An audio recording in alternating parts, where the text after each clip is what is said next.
transition now into a segment that we call start, sub, or sit here on the podcast. So it's a lot of fun. We give you 3 different topics or basketball topics, and you'll say which one you would start, sub, and then sit, and then we'll briefly talk about it. So we've got a few here for you, and we want to start with, this has to do with fouling and has to do with teaching or not teaching when to foul. So, and we're to basically spend your time in, so let's say the preseason, teaching these fouling or not fouling concepts. So start, sub, or sit, teaching the transition foul, how to make sure you give a foul in transition without it being a penalty.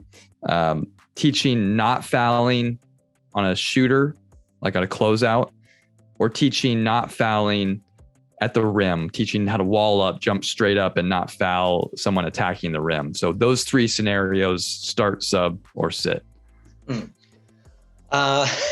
This is a very good, very tough question. I would start to explain you or to tell you my philosophy about the fouls. For me, there are 3 kind of fouls.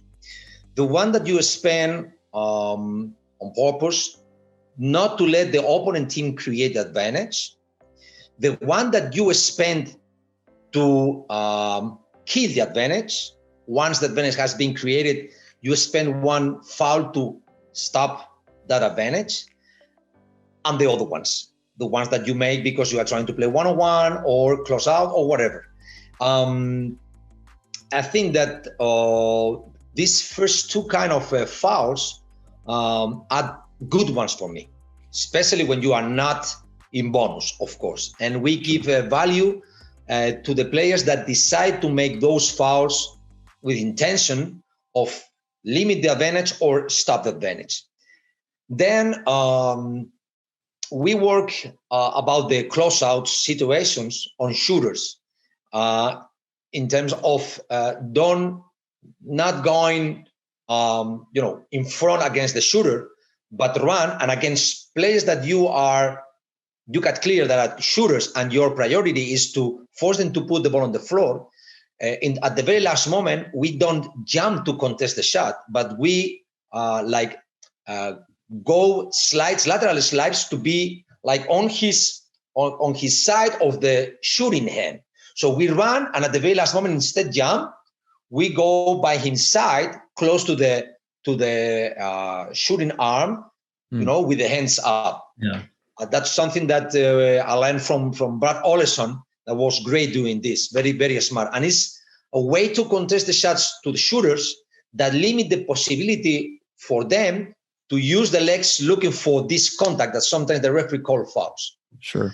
And finally, in defensive transition, we got the philosophy on not fouling, but always try to play the ball in terms of try to put the body to get charged. Can happen 2 things. You get it or it's foul. But anyway, you are trying to play the ball. Because if you want to play foul, you're going to use the hands. And then you got more than 50% of possibilities to be called on a sportsmanlike foul. But if you try to put your body to get a charge and there is a contact on your body, the referee first, he has to decide if it's offensive foul or defensive foul. But if he got that question, the second one doesn't exist.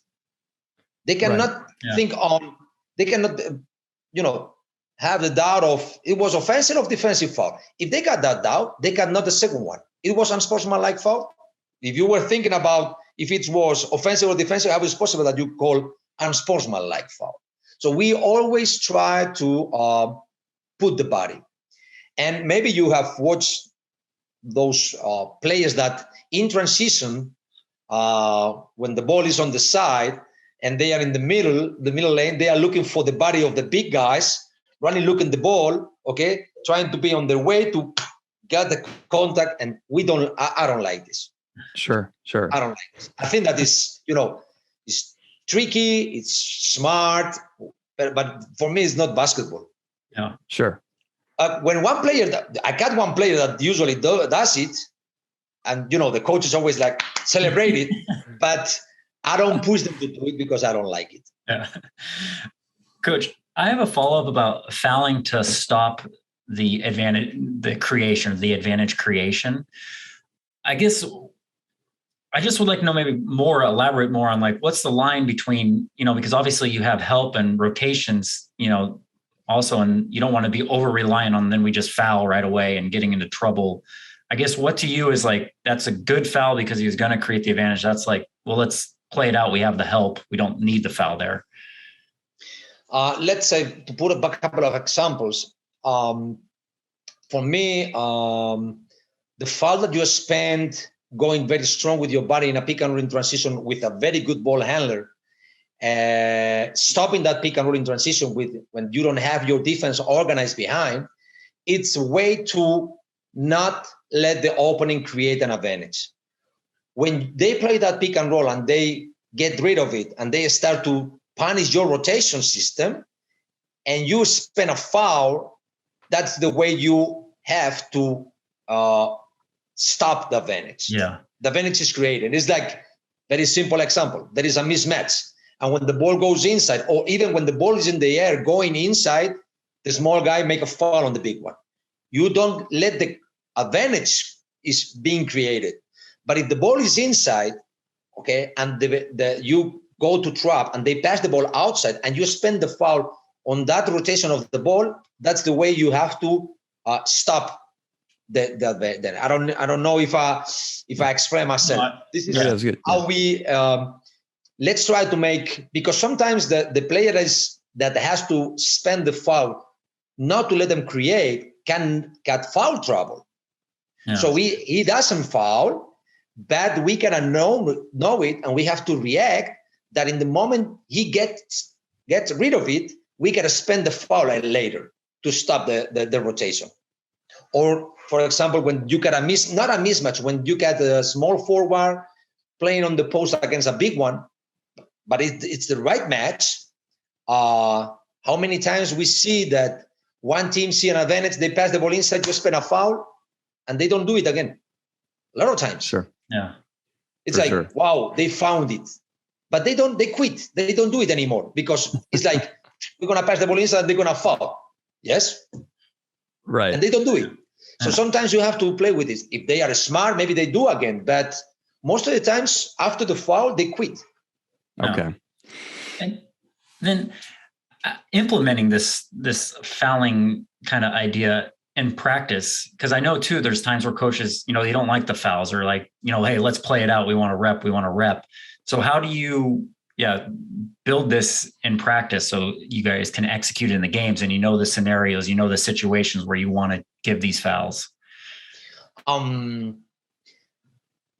Like I told you before, we give values to things that are good habits. For me, those situations that means a -1 in the index for the teams, for the players on the stats, like spend these kind of fouls, or I don't know all Alexa, but this kind of things that are -1. We try to give the right value during the practice, and we try to make all the team know that we give a lot of value for this. Okay. This links also with the values of the team, the values that the players bring to the team. Each player got, these are my values, and these are the values that I bring to the team. And when you put all of them, you find that the team have some values. And if one of them is the unselfishness or the commitment or team spirit, that means that the players must know which actions belong to that value. Mm-hmm. If you make unselfishness is not just give an assist. Unselfishness is when you sacrifice yourself and you got -1 in your index, but you limit one advantage. Because at the end of the day, maybe you are stopping one easy basket and you won by 1 at the end of the game. So this is what we try to transmit to the players, that which actions in the game are related on the values that we have decided that the team has. This is also really, related with the team chemistry that I told you before. We try to have everything connected, okay, and create like a team alliance of how we want to face some situations or how we want to, or the value that we want to give or to some situations that means commitment, unselfishness, and team spirit. Coach, are those stats ones that you just created yourself, or is there some sort of other system that you use to check out the value of someone? We have not done it so far, but what we do is usually those are the typical clips that we watch right before the game. Okay. We in the games morning, if we play evening, of course we watch depending on the game, but we usually watch individual clips. But the previous video we watch to a game, it's about us and this kind of actions. Hey guys, look at this. We need this. We need to repeat this. Remember, these are our values. These are the things that empower those values. This commitment, this sacrifice, this communication between guys. When one guy say, "I'm here," and the other one said, "I got you." Okay, this kind of communication, this kind of actions are part of our DNA, and we try to push the team to keep on doing it. Okay. Yes. All right, Coach. Well, our next start sub sit. We're going to put you in a defending a late game middle pick and roll. Start sub sit. Would you switch against it? Would you trap it? Or would maybe you drop into a zone or like a box and one? Give me the number of the point guard. Patrick Mills, Dončić is completely different. Yeah. For me, key is sometimes is not how good one player is scoring, but how one player good is in passing the ball. Because if you want, this is something that I have think a lot. When you play pick and roll, and the defense is very aggressive. The defense is aggressive because they want you to get rid of it. So the way that you have to attack that pick and roll defense is get rid of it. So it's like what the defense wants you to do, it's exactly what you do. Yeah. And this is this kind of stupid things that the coaches got in our mind, like what they want me to do, this. And this is exactly what I do. So their defense work, I think that depending on the player, I think that one good option could be switch. But if it's if you got like Rudy Gobert, for example, maybe you don't need to do anything. It's like, okay, score 1-on-1 against Rudy Gobert. Let's see if you are able to do it. But if he's able to do it, or you don't have Rudy Gobert, maybe you have to do something to make him pass the ball. If you consider that he is more dangerous scoring 1-on-1 in a mismatch than passing the ball, or how good are the other players? Okay, you cannot cover everything. If you are sure that what you want to cover is that mismatch, maybe what you have to go to do is blitz on that mismatch and force him to pass the ball and rotate. And let's make other one take that shot, open shots. Or maybe what you have to do is trap and, if he wants to pass the ball to the short roll to the big man and the big man cannot that shot range, or he's limited to pass the ball, or he's like a 7-foot guy and he's not able, skillful to get that short roll pass, go with those 2 dribbles and dunk. You have to find what you're going to give them. If the first point is force him to pass the ball, okay, now what you're going to give them? This is what makes me decide if I trap, I switch and blitz, or I switch and I keep the 1-on-1. Also the moment of the game, if it's the last off defense, or there are a lot of things that have to make you take one decision or another. Mm-hmm. And kind of following up on it, will you ever maybe drop into a zone, or like I said, maybe a box and one where maybe to confuse the ball handler a little bit more? Are you more, let's play it with, like you said, a trap or a switch, the more? I have done it, not here, but I have done it. And I think that it's something that you can use, eventually, but it's not something that you have to do every time. Okay. I have done, for example, to jump in a 2-3 zone, but at the end of the day, it's like flat defense with your big man really deep. Yeah. So with this next defense from the next guy, it's like, okay, you jump in zone. Yeah, but at the end of the day, the 2-3 defense, zone defense is like if you play like drop defense and you come with the next one, like in the next defense. So there's not big difference between one thing or another, Also, for example, I think there is a big discussion here in Spain about the game against Slovenia when Coach Scariolo decided to play this box and one at Dončić. Yeah. I think that it was brilliant. That, okay, you are in the second half, Slovenia get used to attack this, and Luka keep on passing the ball. And he got like 17 assists. And, Spain lost, and everybody say like, that's why they didn't change the defense. You have to change the defense and you have to go in. But if you change the defense and you don't play box on one, and now you let Dončić score, and he scored for sure because he got quality, and you lose, you went against your game plan. These are the decisions that you gotta have.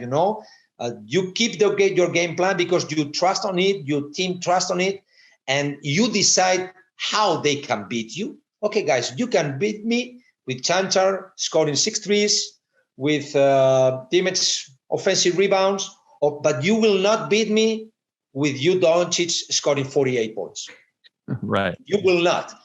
This is how you have to decide.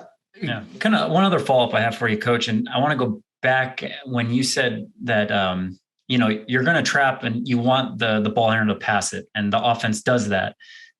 I guess putting on kind of now looking at from the offensive end, if you want to keep the ball in the hands of your point guard, you want to try to create with him and they're going to trap. I guess what are some of the ways you'll maybe try to manipulate the screen, or maybe some tactics you'll use so you can, you can keep the ball in your point guard's hand and allow him still try to create? Look, one of the ideas that we have on offense is try to anticipate the defense in order to anticipate the advantage. I mean, if my point guard knows that he's going to be trapped, he has to be connected with the big man. And when they are about to suffer that trap, just in the previous second, we slip the pick and we don't attack the pick. And just doing it without dribbling, don't dribble immediately when you get the ball. Let the big man comes, and when they are, it's like we said, like a chess game. Okay, we are here, guys, 2-2. Let's see who's the first that's gonna move. If I dribble first, okay, maybe I'm gonna lose because you're gonna trap me. But if in that moment you got less patient than me and the big men jump early, now you lose because you anticipate the defense. I'm ready to do your defense, and I look the big man in the sleep. So this is the first idea that we have to they are scared of our pick and roll. They trap, and then we quit. So you are doing what they want. Yeah. Well, let's try to find a way to attack what we want against your defense. But obviously, when you dynamite the game, you have to play different situations like off screens or maybe a low post, and these low post rules with these moves on screens when the ball is inside or not inside, close to the baseline, but also close to the corner to have good pass angles to see everything. You gotta have different ways to attack. But definitely we don't quit when defense is aggressive against our pick and roll, because if you do it, it's like you give the defense what they want. You don't play anymore, and if it's a weapon that you have that is hurting them, you cannot quit it. Coach, we got one more start sub sit for you here. So, Coach, last one, start sub sit. These are, instead of playing 5-on-5, other situations to teach some sort of concept out of. So, start sub sit, playing 4-on-4, playing 3-on-3, or playing 2-on-2? Which one of those scenarios do you enjoy the most to teach from? Yeah. Okay, guys, as I told you before, I think that on offense, I'll go from 2-on-2 to the 5-on-5, but the small details about the patient, the reads of the defense. Sometimes we do it without defense. It's like, okay, guys, if we call 1, the defense is deny. If we call 2, the defense is trailed. If we call 3, the defense go under at the very last, go through at the very last moment. I'm talking about off ball screens. And then we get them used to go against 1, 2, 3. They know we give them the tools, okay, about what I have to do against 1. 1 means deny. What do I have to do against 2? 2 means trail defense. And then we start to change, okay? Okay, we start and we say 1. And at the very last moment, we say 2. And they have to react. This is the first step in 2-on-0. Then we go in 2-on-1 and we don't call 1, 2, 3. The defense play 1, 2, or 3. So they have to react. Then we go in 2-on-2 with some pressure on the passer, okay? And from then on, we go to 3-on-3, 4-on-4, 5-on-5 with different situations. But on defense, I don't like talking about off-ball screens, low post, pick and roll. I usually do 4-on-4 situations because an off-ball screen or a pick and roll is not 2-on-2 anymore. No. It's minimum is 4-on-4. So we always work on those situations in 4-on-4 and 3-on-3. Sometimes 3-on-3, but just on off-ball screens with the defense, with the screener, or with the screen guy, the shooter. Just 3-on-3, we limit it to that situation. For the other ones, it's minimum 4-on-4 because there are always, situations, positions on the weak side that are key. How we want to play defense on the focus, and you cannot skip them because that creates sometimes frustration. If you make 3-on-3 and who has to help on one situation is on opposite side, but he is not on the court, sometimes that creates frustration. Even though you say, okay, guys, no matter. We got 2 more guys there. Yeah, but they have scored. They have been scored. And they say, yeah, but once again, they score. And if they are competing and you want them to be competitive in the practice, that creates frustration. So minimum is 4-on-4 always.